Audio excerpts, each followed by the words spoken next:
Abonnez-vous sur votre chaîne OSR Monde et activez la cloche pour ne rater aucune de nos prochaines vidéos. Situation bi am lan lañ ci war a jàng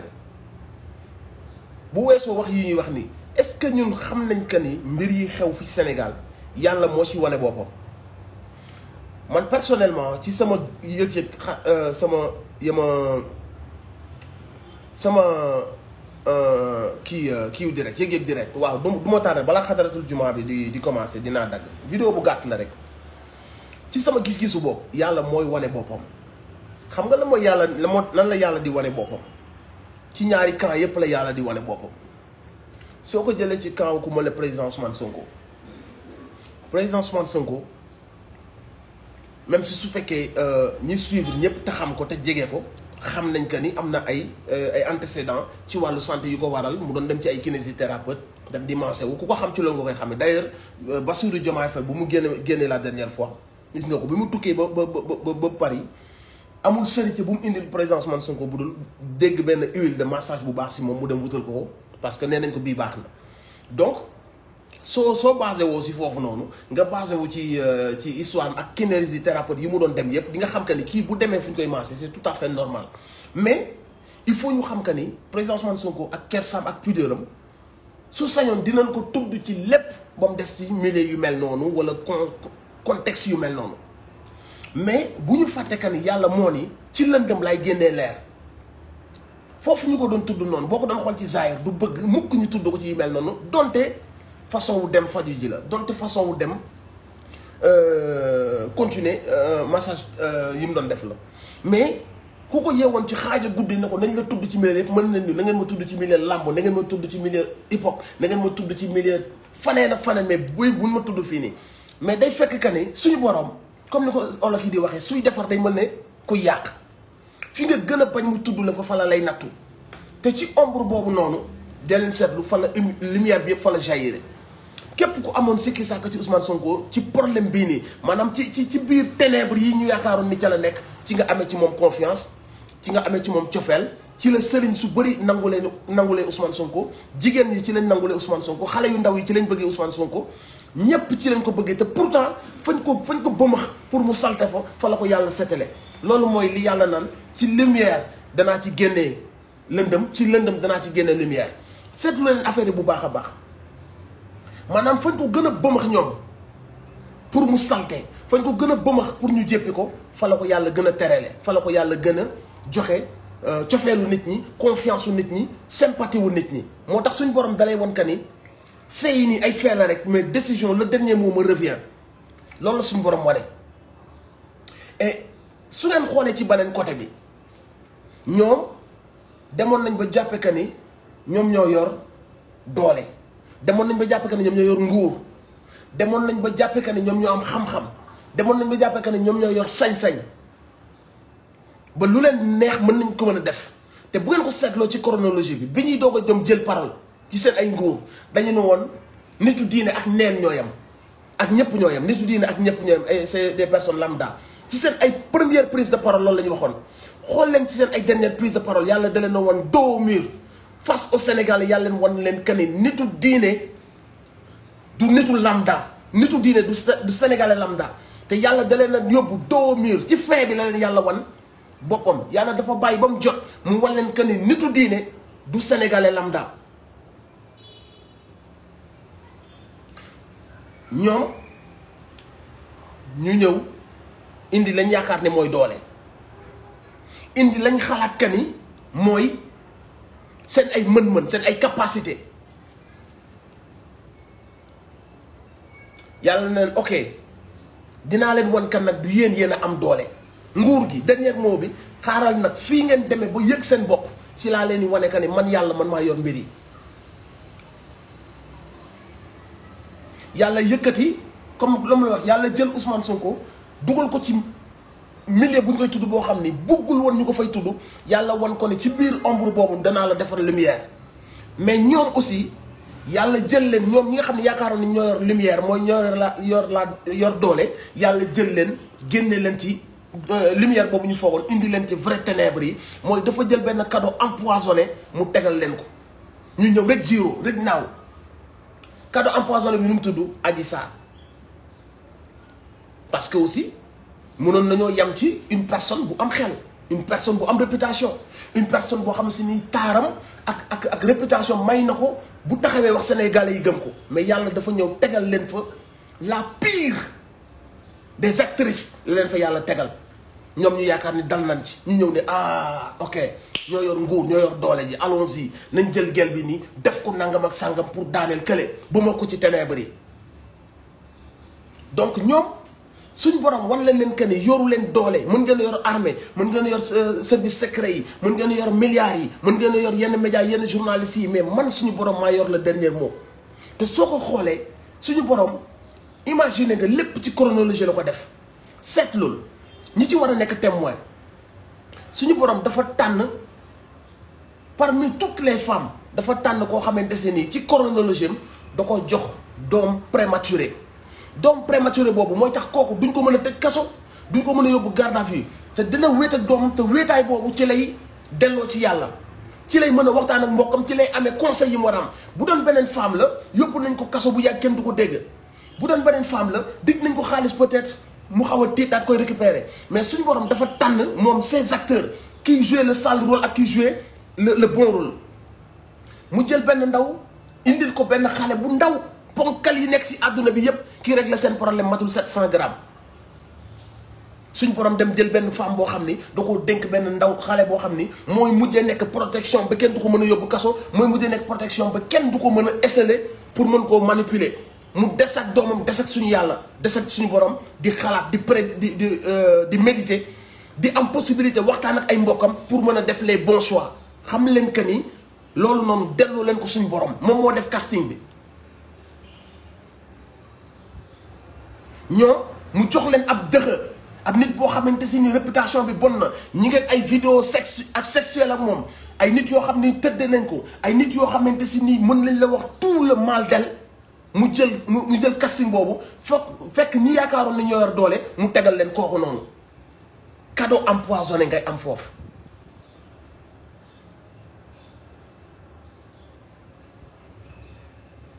ñu ne tel taal affaire bi wax ci xam nga tey jii nii boo xoolee Sénégal ba mu daj képp koo laaj même ñu xawoon am doute sax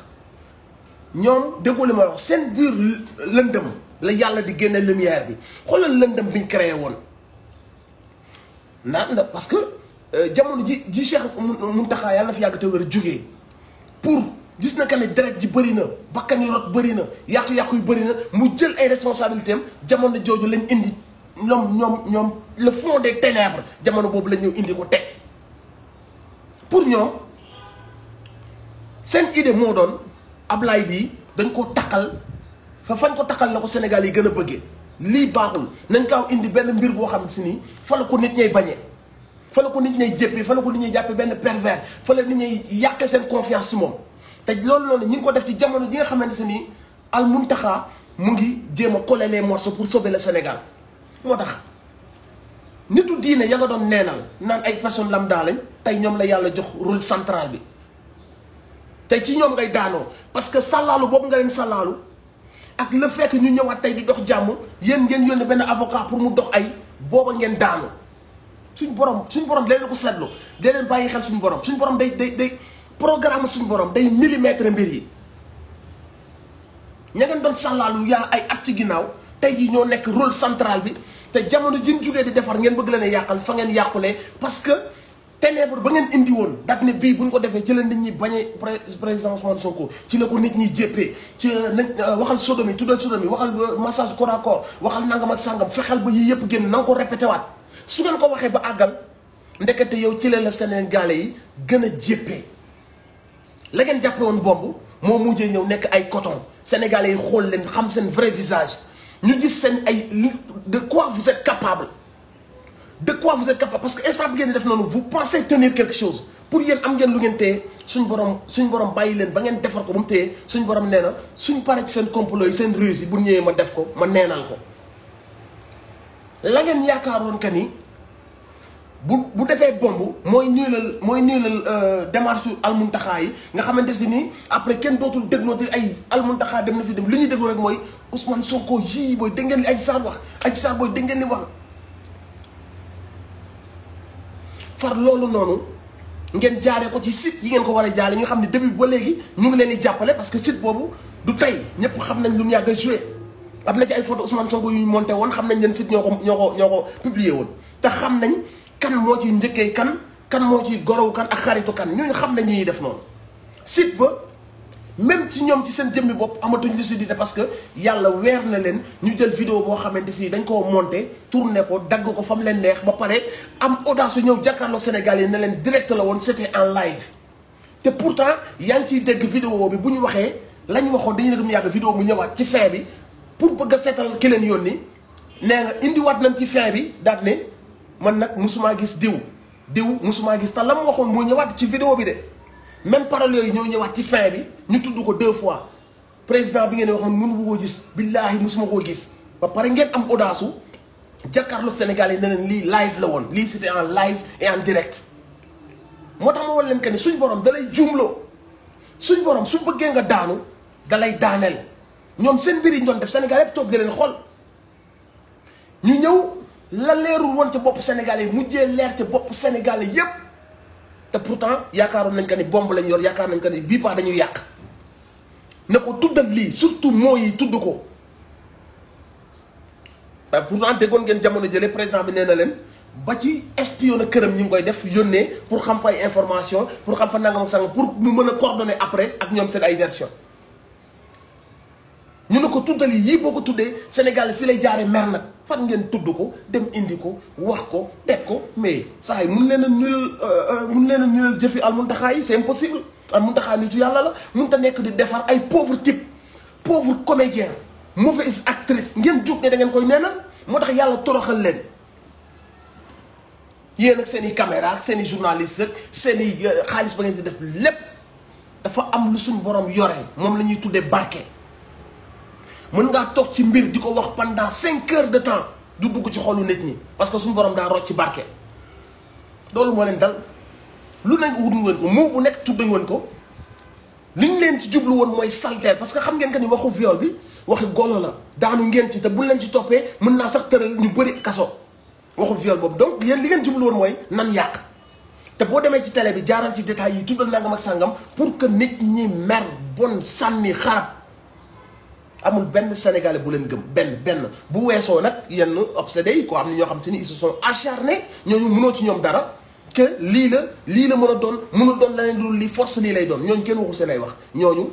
defe naa ni yàlla sax bu ñëwoon pour baab leen mooy que suñu borom moom lu mu bëgg mooy am duñ dugg foofu noonu mais amul ku leen mën a wax lu dugg seen bopp yi donc liñ ci war a jàng mooy suñ borom de l'ombre il fait jaillir la lumière et de la lumière il peut faire jaillir de l'ombre fi nga xamante si ni kenn bëggul woon ñu tudd fa Ousmane Sonko te c'est justifiant bu ñu delloo xel it ànd ak sérénité xam nañ li tax mu war faa dem mais lam fay dem lépp aussi bu sañoon ci àdduna kenn du ko tudd ba tax na dafa xool cadre bu respectueux cadre bu dal xel cadre bu nit mën a nangu mooy fu ay famille nekk mu dem fa mais la muy nekk cadre bu dal xel lépp bëggul woon ñu tudd ko fa mais ca la ko suñ borom nattu mais ku dul am xel doo seetlu wala doo déglu suñ borom doo mën a dégg suñ borom nattu ba la muy nekk mbir yu salte yépp ca la ko suñ borom taale ca la nitu diine yi jubóog moom jàngalekatu alxuraan yépp ñu ngi doon def ay wàccee kaamil waaraatekat yi nit ñi daawul wax ci politique nit ñi nga xam ne bëgguñu tooñ nit ñi nga xam ne bëgguñu fenn jigéen ñi xawoon a ragal suñu yaay yi amul ci kenn koo xamante ni jëloo sa kurus di ñaan te pourtant fañ yaakaaroon que ni buñ ko fa tuddee mu sànku ci àdduna foofu noonu la yàlla génnee xeewal yi yépp suñ borom moo yor doole ji loolu su ngeen ko dee fàtte du ngeen mën a situé wu dans la vie ndax soo aussi munoo di def ay effort di jëm ci yàlla di la bàyyi c'est impossible te moom fu mu jaar yépp ñëpp seere lañ kon day def ay effort jëm ci yàlla après nag yéen li ngeen ñu bëggoon gëmloo Sénégalais yi mooy kii c'est pas un saint du wàlliw nañ fexe ba Sénégalais yi gis ne du wàlliw ok loolu ngeen ñu bëggoon a wax nangu nañ ko ci xol bu sedd guy d'accord nañ ko ni c'est un homme du wàlliw mën na juum mën na trébucher comme tout un chacun du loolu moo doon seen pexe waaye nangu nañ ko ci xol bi seddu guy fa yàllaaw léegi on avance mbiru nag fen yi nag ñuy doog a jug parce que bépp avocat parce que dégg nga leen ñu ngi jiiñante instant bi dëmm yaa bind plainte bi non maa ko bind oto bi moo ko jëli Cheikh Mamoun kan moo doon commandé kan ko yëgoon dem nañ ci président non demuñu kan ak kan moo def nangam ak sangam ña ngay tamante dëmm donc quand on parle de complot ñëpp xam nañ lu muy tekki mooy ay nit dañuy sauter ci benn occasion jéem ci créer avant action bi di ñëw ñu jéem ko situer ñoom fan bëgg mu dem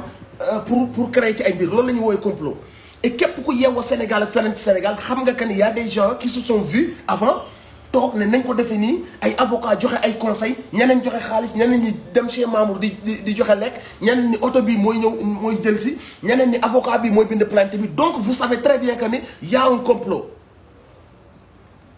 boo xasee ba xam ne y a un complot rek wax di jeex na mais ñi ci bokkoon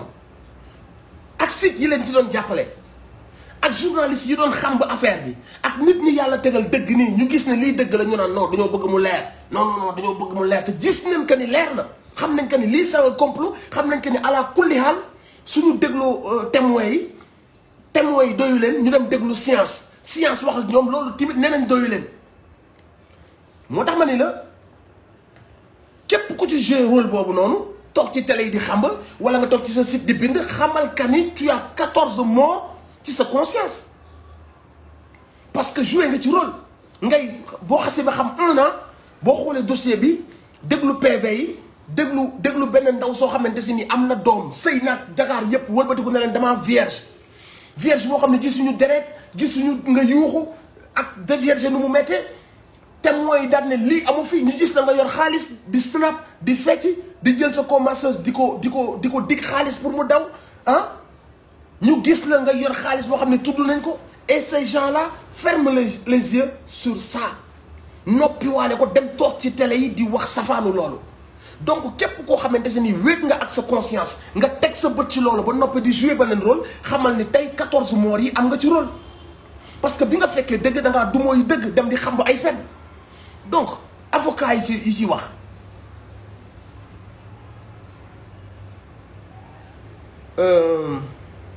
ñi ngi ci tudd ñi joxe seen oto ne dem leen jëli ko ñi doon commandé di ko jox muy lekk di naan ay lekk yu neex ak yu cher ñooñu ñëpp bu ñu tëddee nañu xam que ni 14 morts am nañ ko ci seen loxo ak seen conscience il faut mu leer leen parce que bi mbir yëpp amee mbir yooyu noonu bu ñu ko tëggul woon seen ay bureau toog ko waxtaane diggee ci ay xaalis génne ci ay mbir kenn du dee nañ waxante dëgg il faut nga situer responsabilité yi bu complot amul woon y aura pas d'affrontement y aura pas de mort wax day leer su complot amul woon affrontement du am nit du dee bu fekkoon que ni ci yoonu dëgg la ñu nekk procureur bi garde à vue lay arrêté dossier bi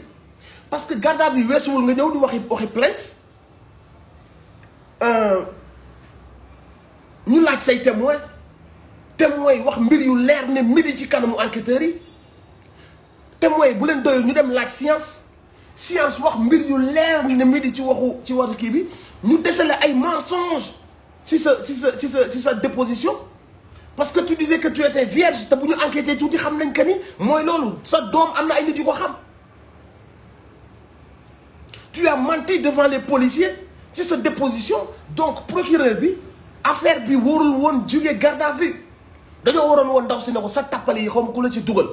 mais soo fexee ba ñu woo ki nga porté plainte bu ñëwee dina la plainte te boobaa ci kaso bi nga jëm génnal fi yow ak sa plainte mais fa la mbir yi waroon yem mais comme c'est un complot politique yëpp gis ngeen que ni ñu gaaw dagg enquête bi yóbbu ko benn juste pour que ñu mën a dindi mbalaanu kiiraay mais mbalaanu kiiraay pour ces histoires de Adji Sarr il faut pas déconner yéen ñi yow jëm joué ci mbalaanu kiiraay bi joué ci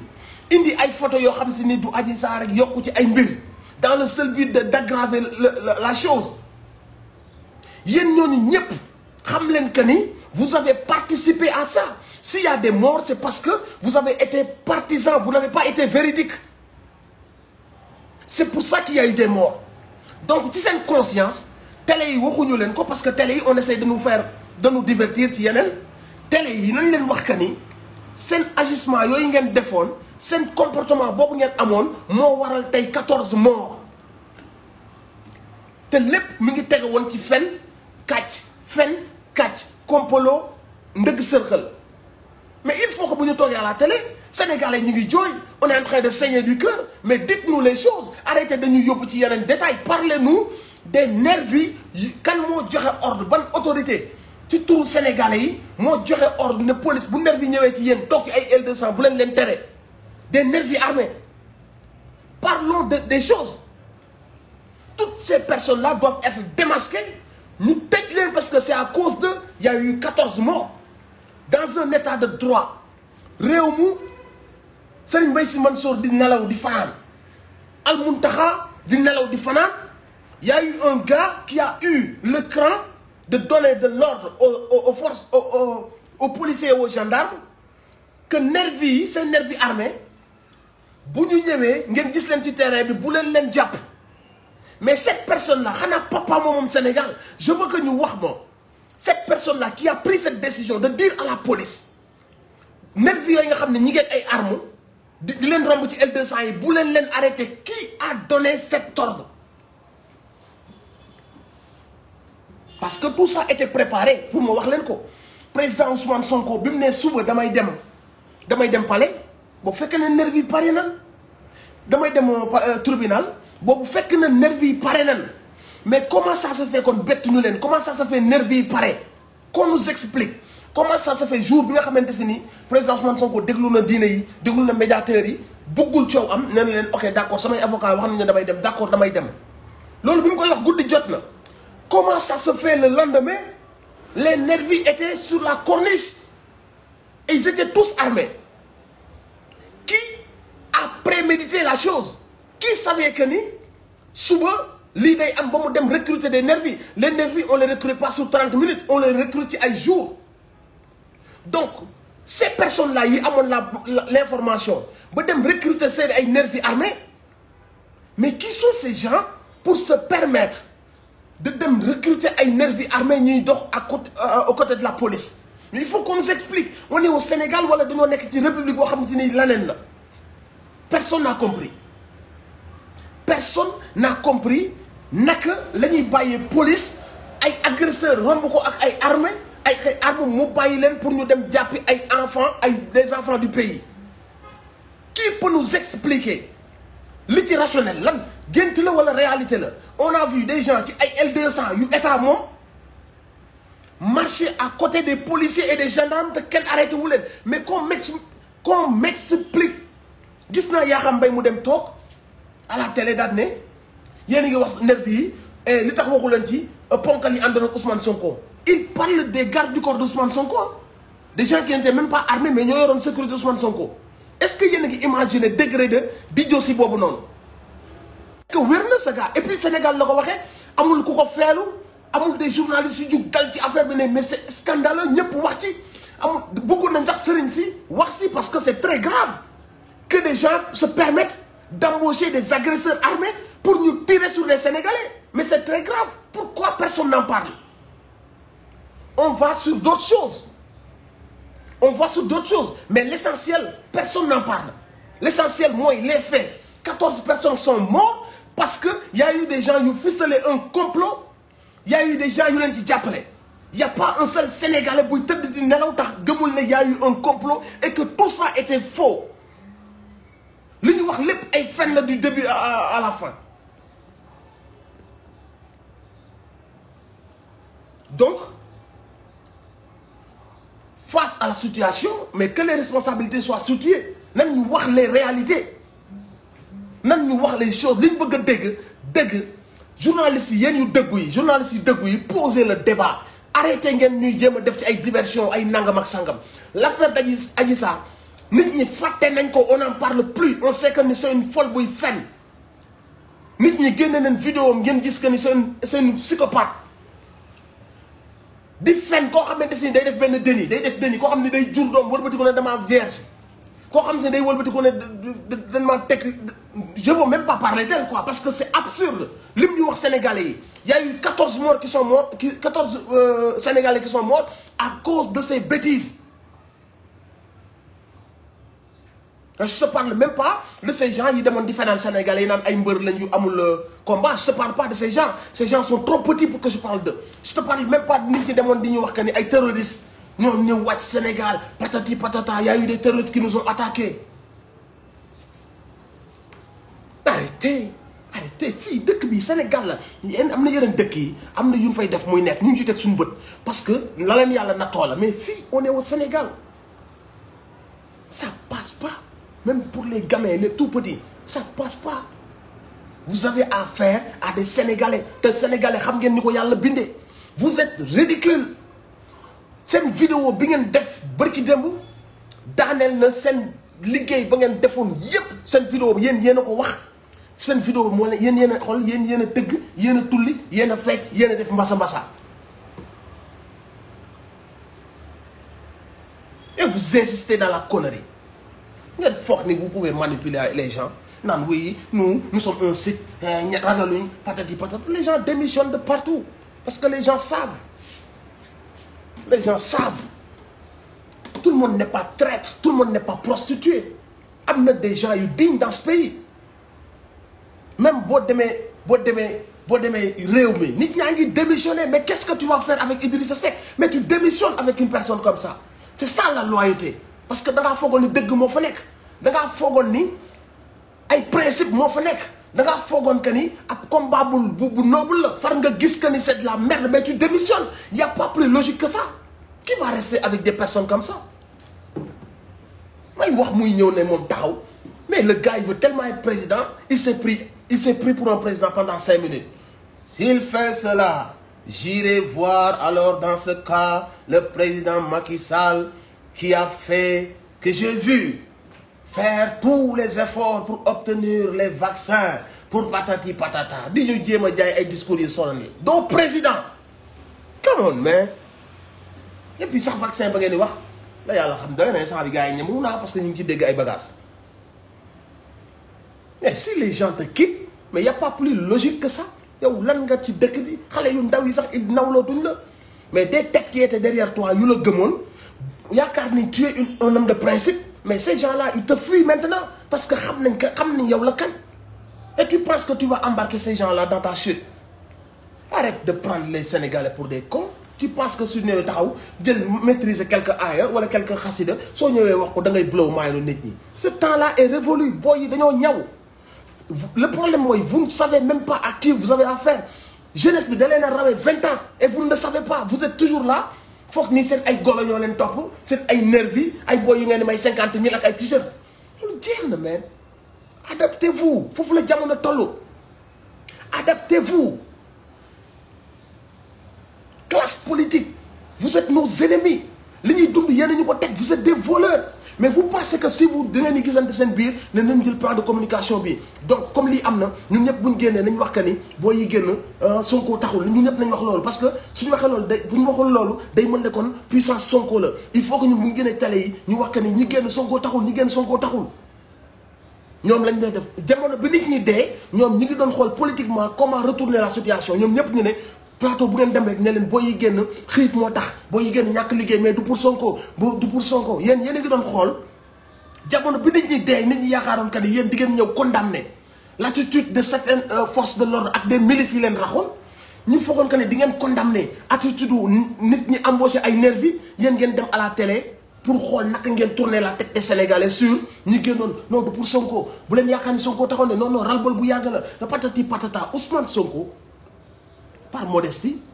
da leen di wax que ni duma ci dara mais dara la ci te loolu yàllaa ko tudd gis nga nit li nga bay li nga ji loolu ngay bay lan moo tax quand tu dis du bien quand tu fais du bien dans cette histoire ça profite au président Ousmane Sonko parce qu'il était fu mu waroon nekk à l'heure bi mu fa waroon nekk ak nam fa waroon a nekk bu ngeen defoon ne moom tey jii nii bu jeunesse bi jugee ci seen bénéfice day ñëw yéen faut pas nous prendre pour des idiots. Lu tax bénéfice bi di dem ci moom c'est parce que daa nekkal peuple bi fa mu leen waroon nekkal heure ba mu leen fa waroon nekkal ak nam leen fa waroon a nekkale kon bu peuple bi jógee spontanément bénéfice boobu yëpp day daanu ci kawam ku nekk la nga ji loolu ngay la nga ji loolu ngay bay loolu ngay xam nga sama olof mi ngi yàqu ci diggante bi mais donc on vous voit ngeen dem ci télé yi jamono ji Sénégalais di jooy on pensait que di ngeen am sax benn recul de yërmande de compassion yéen ngeen dem bëgg ne non plan de kii bi lii la ah yow demal plateau bi nii nga waxee nii yow demal plateau bi nii nga waxee ne vous pensez pouvoir manipuler les gens parce que vous êtes en costume parce que vous ñu ngi leen di tuddee monsieur le député wala monsieur le ministre booy yi amatuñu seen ay complexe booy yi xam nañ que ne ñoom ñëpp ay futurs millionnaires milliardaires lañu ci pétrole la ñu toog ci gaz la ñu toog ci minerai bu dul jeex la ñu toog président yu bon ñoo leen yóbbee lii mais booy yi xam nañ que ni waratuñoo coggu kenn ils savent que ni ku jàng ba am ay diplôme da nga war a am liggéey bu baax xam nañ ko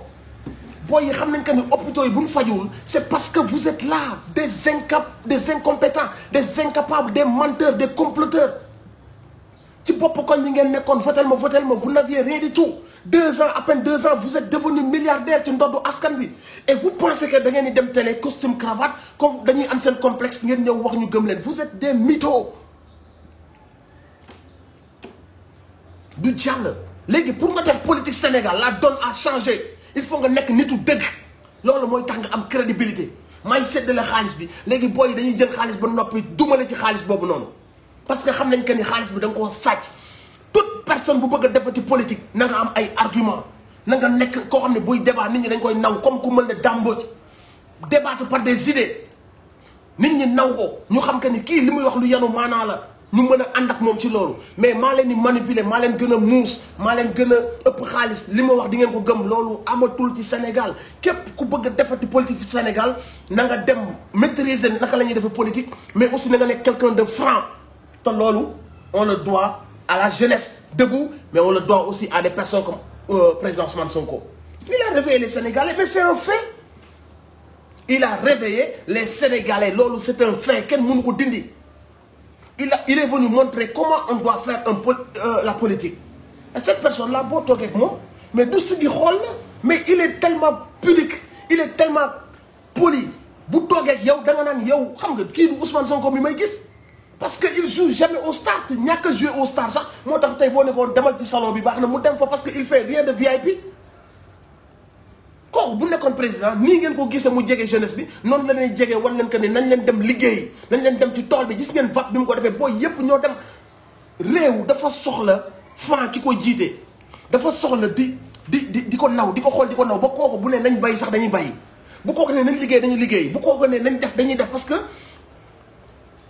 bëgg nit ak wóolu nit ak am repère loolu dafa baax day conditionner affaire yi pour que ngeen mën a ànd liggéey mais s'il y a plus de confiance bu fekkee loo wax booy dañ ciy dute yéen ñaar link bi du dox et pour une fois booy yi am seen bëgg-bëgg bopp seen yaakaar kenn du tas yaakaaru ay ndaw ñoom ñoo choisiral seen bopp seen air mooy jot jamonoy internet bi ngeen doon xas dafa jot booy yi seen cerveau yi di dem ci yoo xam ne suñu papa yi daaw ci dem parce que suñu papa yi c'était benn télé benn rajo l'information daawul accès si ñoom donc pour ñu nax leen c'était possible mais booy yi léegi dañoo yeewu àdduna baa ngi dox di dem yenn pays africains yi ñu ngi dox di dem mais booy yi ils veulent aussi seen dëkk mu dox di dem waratuñoo dee ci ay géej bêtement comme ça alors que yàlla jox na leen bépp richesse pour ñu dund décemment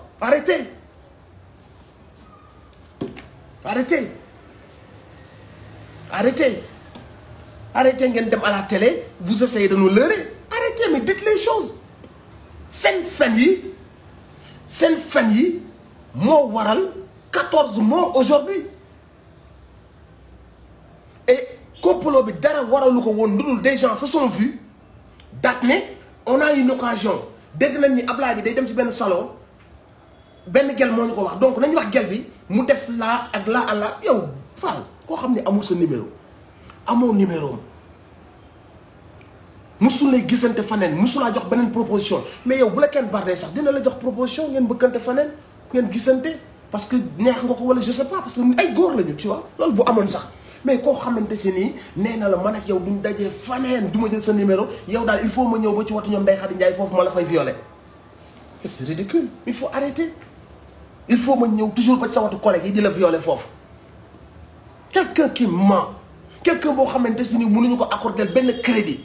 fi mu jaar yëpp booy Colobane yi booy Pikine yi booy Parcelles yi booy ñoom Torres ñoom Tamsir ñoom Xaali ñoom ñëpp wax nañ liñ seq gel bi gel ko gel boobu taxaw di snap gis ngeen snap bi ak son yi ñu ci teg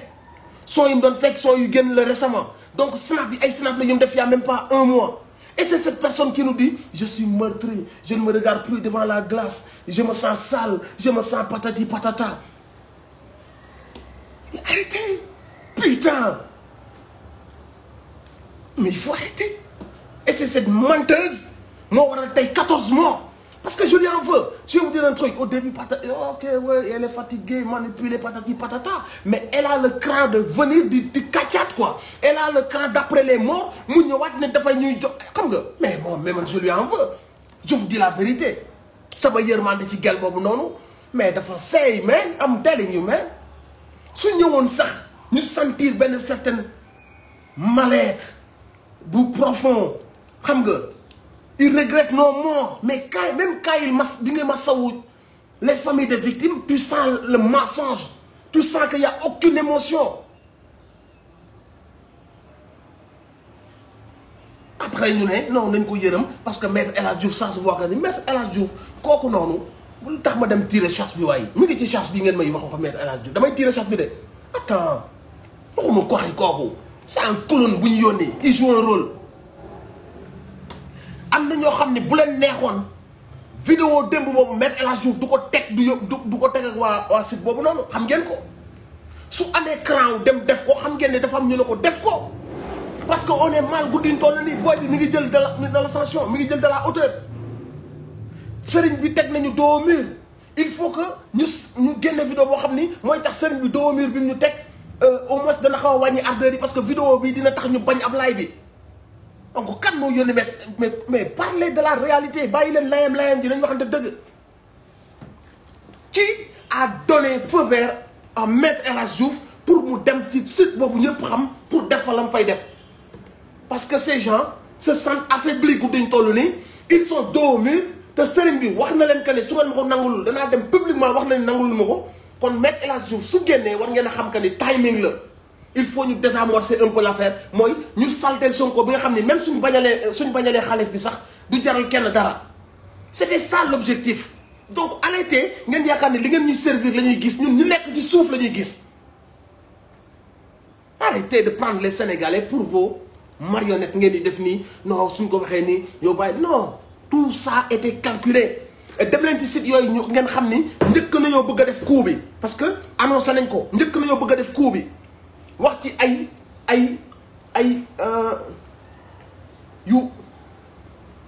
ay révélation yu tàng moom lañ njëkk a annoncé kon lii du lu bees far situation bi c'est parti en couille ñu xoolaat benn période bu idéal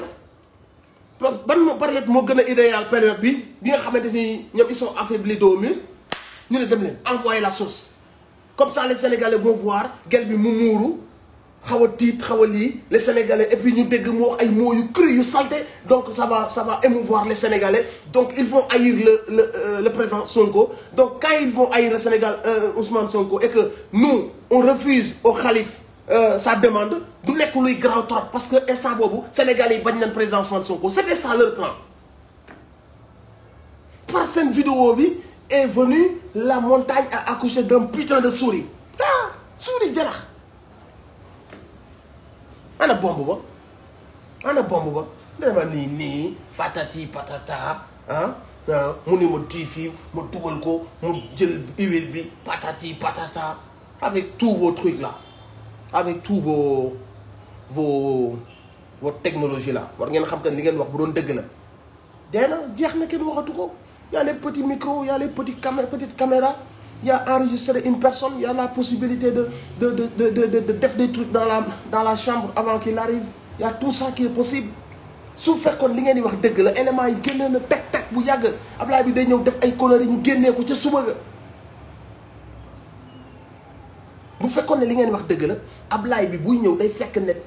yéen xoolal miine ngeen secteur bi lu mu fa wax da ngeen koy gis lu mu fa def da ngeen koy gis mais c'est parce que ça n'existe pas lu existé wul kenn mënu ko filmer donc vous jouez sur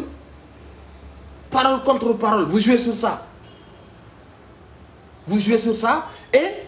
ci li ngeen misé woon mooy Sénégalais yi xaar ñu woon président Sonko ci genre milieu yu mel noonu donc si on dit un truc comme ça et que on en rajoute des choses très sales ça fera l'affaire on n'aura même pas besoin de vidéo wala d'audio sonore nangam sangam lii rek dina doy. C'était ça vous avez cru à ça mais dama laa bëgg a xamal benn affaire lu mu lay fàttali dans toute chose bu leen ci fàtte yàlla mën nga yor loo xam si ni rationnellement mën nga yor loo xam si ni logiquement day fonctionner ci sa xel fi mu yem mu ngi nii nga yor ko mais dafa am lu suñu borom yor loo xam ne moom kese moo ko yor kun fa yakun moom moo yor barke léeg-léeg di nga tëral plan boo xam ne kenn mënu cee génnee erreur même si plan bi am na ay erreur mais parfois di nga am benn plan boo xam ne kenn mënu cee génnee erreur nga pare ba teg ko ba pare ba nga ni pare na suñ borom ñëw xool daal di fekk barke ci mbir yooyu nga def mun na nii rocc ci barke. après danga mais comment ça se fait le truc n'a pas fonctionné pourtant man ni patata fekk na suñ borom dalaa won que ni le dernier mot me revient moo yor barke. su deful barke ci mbir waxee ko nu la neex tëggee ko nu la neex bindee ko nu la neex sarana pas sara na ko gel bi waxoon sarana sara wax na dëgg sarana pas sara barke alxuraan sarana pas sara parce que aussi sénégalais yi sont pas dupes le dernier mot revient à Dieu vos efforts sont vains te bis ngeen demoon procès Allahu akbar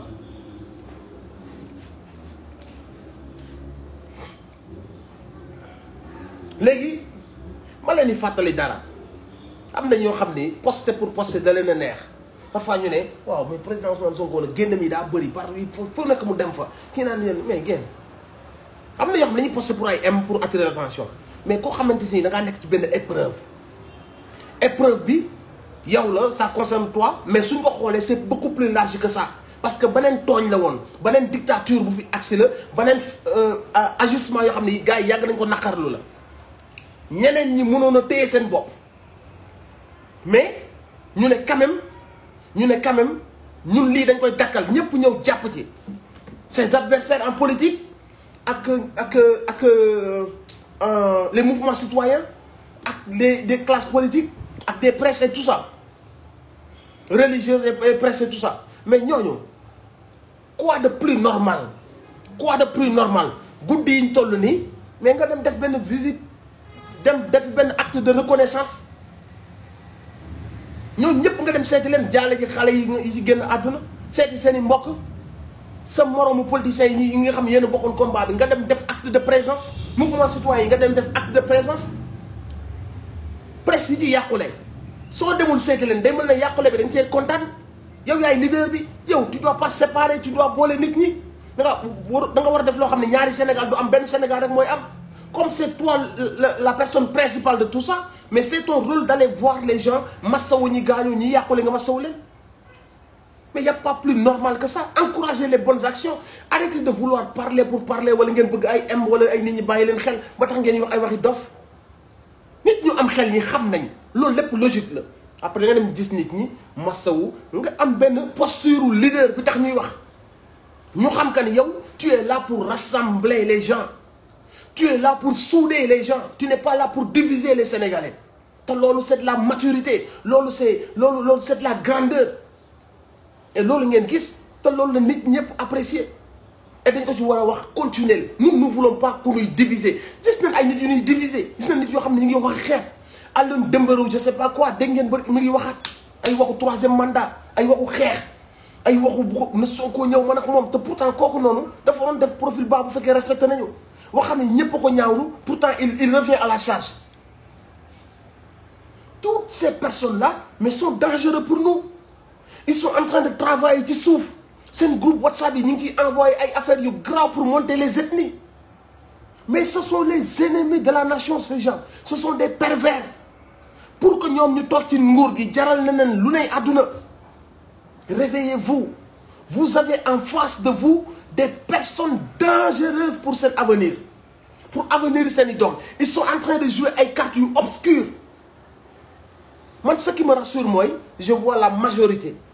la jeunesse n'est pas dupe xam nañ que ni gars yi dañu bëgg a politiquer seen tarixa yi wala seen ethnie yi ba tax na ñooñu seen ay mébét gëm naa kan du antu mais c'est normal qu'on en parle pour vous dire à quel point ces gens-là sont dangereux.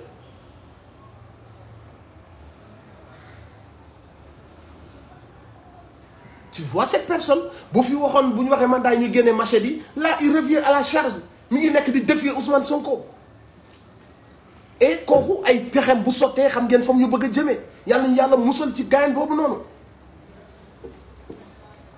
bu leen kenn jaxase restez unis restez sénégalais restez véridique xalaat leen politicien bi nit la comme yow boo deewee sa kamb yow la ak yàlla. Donc même ci lépp looy ànd ci lépp looy jël position ci lépp loo ñëw di wax sóoral sa diggante ak yàlla réfléchis prends les bonnes décisions parce que c'est de ta responsabilité nga war a jël décision ci yenn yi parce que da nga war a xalaat ne say doom ñi ngi ñëw tu dois préparer le terrain tout ce que tu dois dire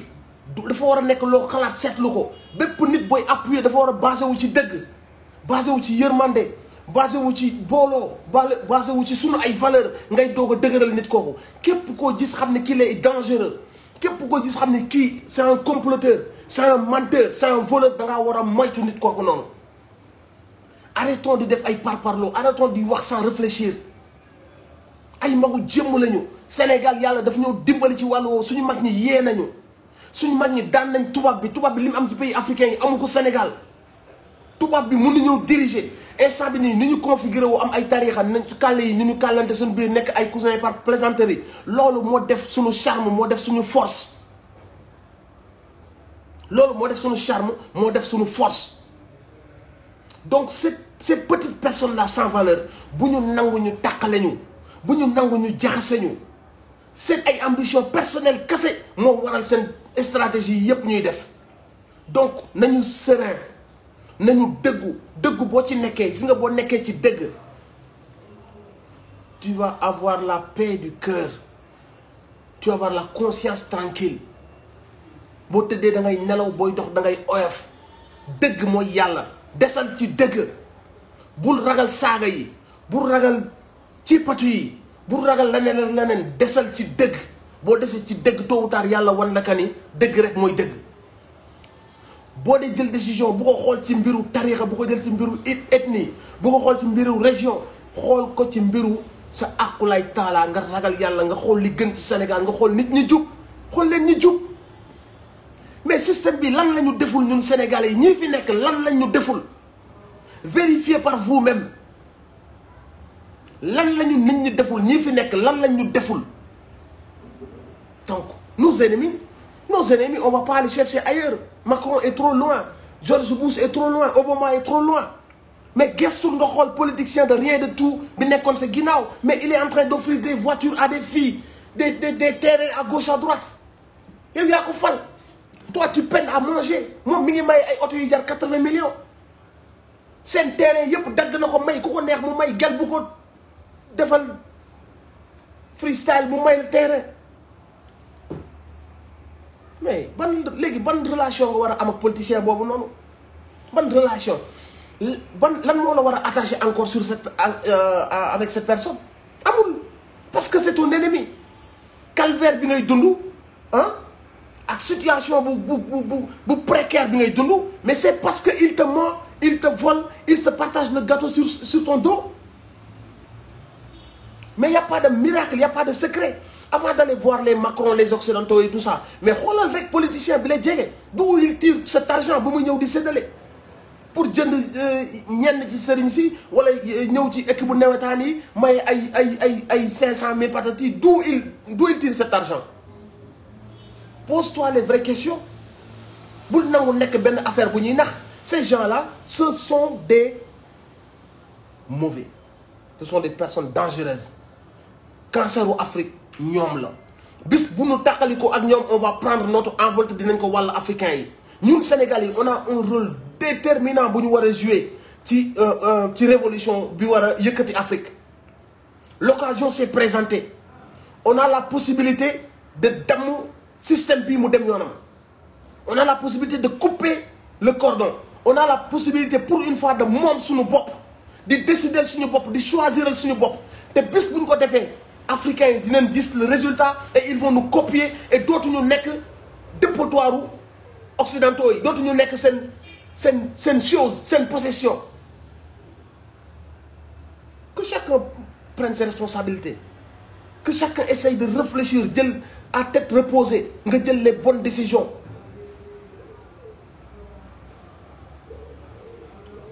Donc